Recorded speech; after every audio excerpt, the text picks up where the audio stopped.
Story time. So I started investing into GameStop, the company, almost 5 years ago now. And as I invest into the company, I realized just how valuable it is, will be, can be, should be. And I've learned a lot along the way. I've also learned that the market doesn't value it the way I do. And I was like, okay, am I wrong? I've had that conversation with myself. Even though some people think like rational people like myself are not rational. Some people are like, oh, he's not rational. He doesn't weigh the pros and cons. And it just can't be true. There's nothing further from the truth because I have a family and I have a livelihood that I need to protect. But yes, I feel great about the investment, but like the conclusions that I've come to, things have happened to me personally that I couldn't explain. And then I would just write it off and say, well, that was God's way of showing me of like what's to come. So, or here's another piece of the information, the puzzle. So I was, and everybody knows my story. If you don't know my story, back in the day, I'd be talking to bankruptcy lawyers, I'd be talking to financial bros and whoever, and they would tell me, hey, this is what's happening with the markets, and here's why it's happening. They give you a whole explanation. So now that I'm sitting here, I was just this past week, I have watched The Big Short like 3 times, right? 2 times this morning. But I'm watching The Big Short because it's free on YouTube. Just check that out. But I'm watching it, and there's a point in the movie where, and everybody knows the points, where they're like, hey, we're going to go and see just how dumb this dumb money is. And they end up going to Vegas, and they're doing face-to-face with everybody. But if you know the movie, then great. If you don't, okay, don't worry about it. I had that moment happen to me last week. This week, I went to a room, and I saw 3 financial dudes. One from Morgan Stanley, one from Raymond James, and like I said, I couldn't remember the other one. I think it was Wedbush, but I don't know. But they're 3 guys who have a trading desk, which is great. And they have no idea that I even care about finance. But they started talking, and they started saying things that I knew not to be true. Or they didn't have the information that I had.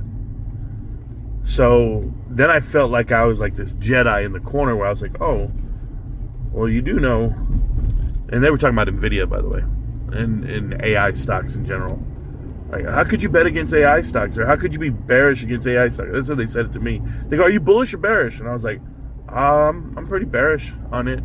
How could you be? The market's up, and look at this, and look at the technology, look at the demand. And then I was just like, well, I've learned in some sectors to only have, 4 people make up 60% of all your sales. That's a setup for disaster. I said that one down round would tear you down. So like I started saying things and talking and realize, and they realize right away, and it's unfortunate for them, but they're not the smartest man in the room. And that means a lot in the world of finance. I don't know if you guys know that part, if you guys have ever really studied this way, but when you're the smartest man in the room, you need to leave.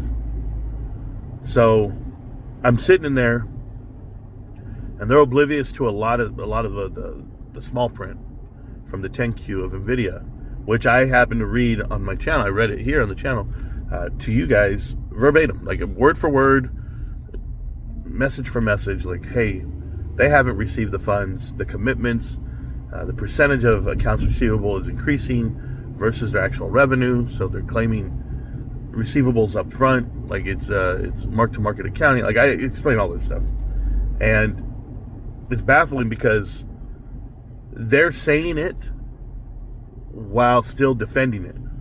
Well, so you think AI is going to dry up? You think that because all the contracts and the commitments are coming in now, and as they get fulfilled, it doesn't matter because that revenue's already claimed, and so you think it's going to get dry? And I'm just like, I'm not saying it that way. I'm just saying, like, if it's not going to get dry, then tell me who's the customer.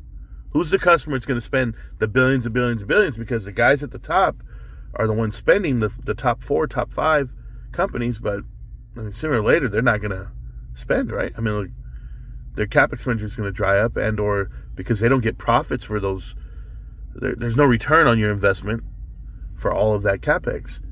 at some point, shareholders or Wall Street's going to devalue. So at some point, this market will capitulate down, not up.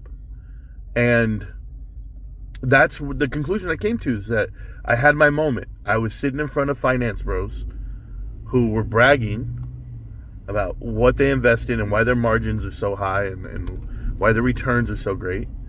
And you had me saying, but you're not paying attention to what's really happening. And I don't even have to fit in GameStop into that, the counter. But he did ask, one of the guys asked, said, well, if you're not buying AI and you're not buying the market, what are you buying? And he asked me, and I didn't have to tell him, but I did. And I do it. It's for the shock. It's for the shock value.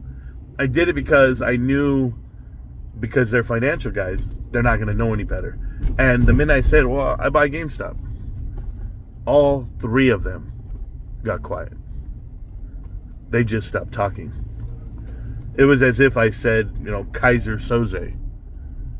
And they were just like, nope, we're not going to have this conversation with you. And so they put on their sheer sucker jackets and blazers. They look just like Wall Street, because they are Wall Street. Just where I live is a very affluent crowd, and they're in the same meetings that I'm in the same rooms I'm in. And they put it on, and these kids got to be 30 years old max. And they're slicking their hair back. And I just said, have you ever invested out of a recession? I said, we're not in one. And I said, well, then what was 2022?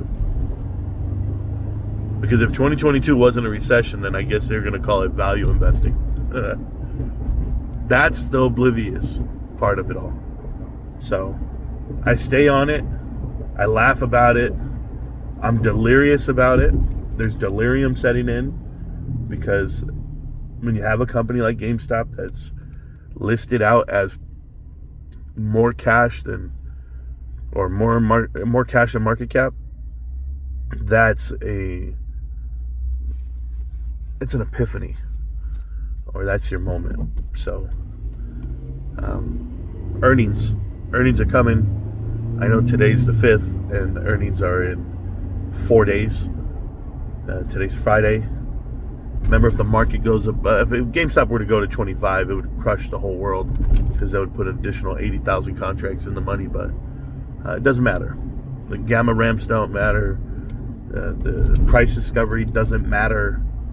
Plumbing of the markets doesn't matter. Chicago Exchange versus New York Exchange doesn't matter. Nothing matters. The only thing that matters, none of that matters, I should say, but the only thing that matters is GameStop earnings report come out. They have an increase for the 6th quarter in a row, and we're going to go to the moon. One day. When Wall Street wants to stop playing these games. I'll be here for it. You remember I told you. But until then, GameStop. Can't stop, won't stop, GameStop. I realized I just had that moment with Wall Street, and it came to my front door. It's pretty cool. I'll see you around, millionaires. Peace.